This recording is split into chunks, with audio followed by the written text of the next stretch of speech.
Marami pala talaga ang nangangailangan ng mga pamasko at ayuda. Hindi lang yung ayuda na ipinamimigay ng gobyerno. Aba, pati yung pamilyang Duterte ay nagbigay din ng ayudang pamasko. Aba, pero ang daming tao ha. So, ibig sabihin, pagka kasi pasintabi na, pagka ganyang karami, ganyang kahaba ang pila ng mga nangangailangan ng tulong, ay ibig sabihin ito talagang marami talaga ang kailangan pang pagmalasakitan natin. Maraming nangangailangan talaga. Pero ano kaya ang dating nito sa local politics diyan sa Davao? Ito, tingnan niyo itong report na ito. Pakinggan po niyo itong video itong haba oh. Ayan, Channel 5 yata naglabas nito. Ayan oh. Haba oh. Ayan oh.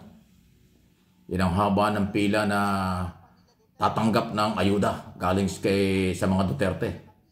Halos daw 2 kilometro. Dami oh. Kala ko mayaman ng Davao City. Dami palang mahirap dyan. Kasi di ba pagka pumipila dyan may pangangailangan at gustong mamasko. Di ba wala namang pipilang mayaman dyan So ganyang karami. Ayan oh. O yan, nakita nyo. Ganyang kahaba ang pila ng mga mamamasko sa mga Duterte. So dahil mag-i-eleksyon sa grabe ang pila talagang kakawa rin. Ang hirap din ng ganyang sitwasyon. Ayan yung mga pagkain ibibigay. Ayan, yan. Okay. Kaya ko ito naging topic dahil diwa naman ng Pasko, pagmamahalan, pagbibigayan, kapatawaran. Sa Davao po, yan ang umiiral ngayon. Pero siyempre, hindi natin maiwasan na merong eleksyon tayo sa Mayo. Kaya nga naitatanong ko, ano kaya dating naman ito may epekto ba ito sa labanan sa eleksyon? Alam na natin, medyo hindi naman mainit, pero matindi ang labanan sa pag-itampo ng Duterte-Nograles laban sa mga Duterte. Yung mag-aama, si dating Pangulong Duterte tumatakbong mayor, si Basti tumatakbong vice mayor, si Pulong tumatakbong re-election ng 1st District Congressman Davao City. At ang kalaban nila yung magkapatid na Nograles.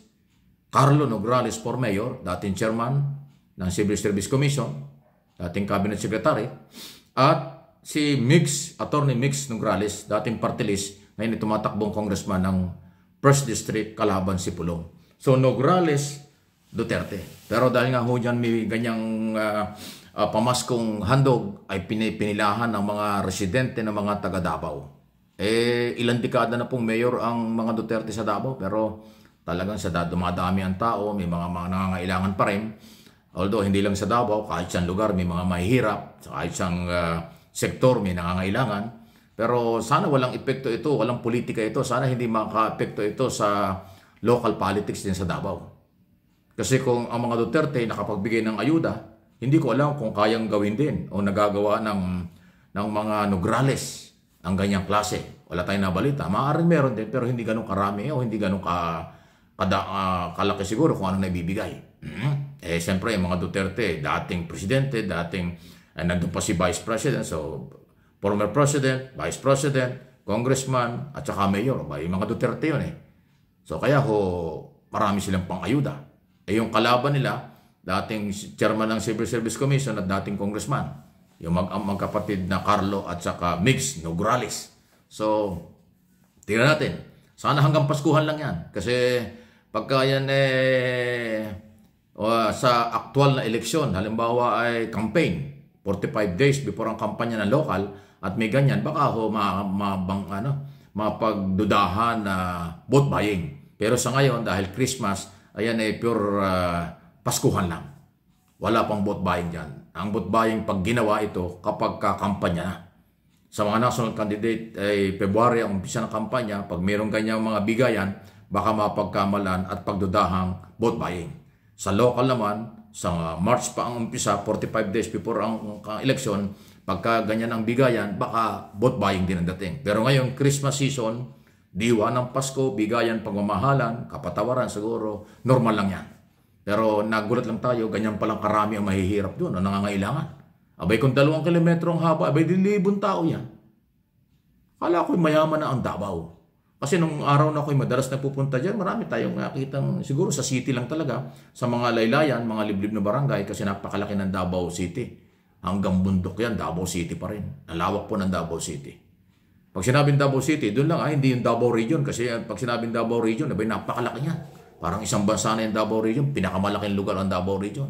Davao Oriental, Davao Occidental, Davao City, Davao del Norte, del Sur, kung ano-ano.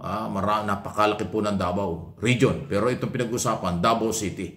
Ito yung nakokontrol ngayon, kamatagal ng panahon, ng mga Duterte. Pero na-challenge at sina-challenge sila ng mga Nograles. At hindi naman bagong politiko ang mga Nograles dahil talagang Nograles. Actually, mga politiko sa Davao City, Nograles, Garcia, Lopez. Pero ang balita ko, yung Garcia at Lopez ay kumampi sa mga Nograles. Yun, di ba? So, yan ang mga iingay na politiko dyan. Lopez, Duterte, Nograles, Lopez, Garcia. May balita ko nga po yung Garcia at Lopez ay nanahimik sa mga pang-local position sa ilang panahon na. Okay, ngayon, tingnan natin kung ano mangyayari. Pero gumaganda ang laban. Sabi ko nga doon sa isang video natin kahapon, local issue pero national, naging national kasi dating Pangulo yung tumakbong local position. Napakabigat na challenge noon. Kumbaga sa buong bansa ang hawak mo dati, tapos ngayon nag-mayor. So, di ba?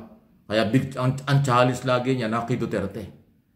Kasi pag natalo ka, dali, mabigat yun, masakit yun. Kasi kung presidente ka dati, halimbawa natalo kang mayor, mabigat. Di ba? Yun, kaya ang challenge yan. Kaya nga ngayon, di ba, kung binalita ko nga sa inyo, dati mga Duterte parang nakaka-relax. Ngayon, hindi. Kasi yung challenge ay tumindi. Kasi nga yung mga Nograles at yung mga taga Davao mismo ay gusto na rin magbago ng kanilang mga local executive. Okay? Yung pagiging mayor, vice mayor, at kung anumang posisyon pa. Pati kongresista. Ayan. So, abangan natin. Inuulit ko, diwa ng Pasko lang ito sa aking observation at opinion sa ngayon. Dahil Christmas season, pero pagdating ng eleksyon, bawal na yung ganyan. Na pagbibigay ng ayuda at pagbibigay ng kung ano-ano dahil baka humapagkamala ang vote buying. Actually, pagka-election campaign na, mayroon na ring ban na pinaiiral ang COMELEC. Election ban ang tawag. So, bawal ang mga project, local and national. Ang itutuloy lang ng mga project, yung nasimula na bago ang campaign period, yan itutuloy yan. Pero yung sisimula pa lang, during campaign, bawal na. Kaya election ban.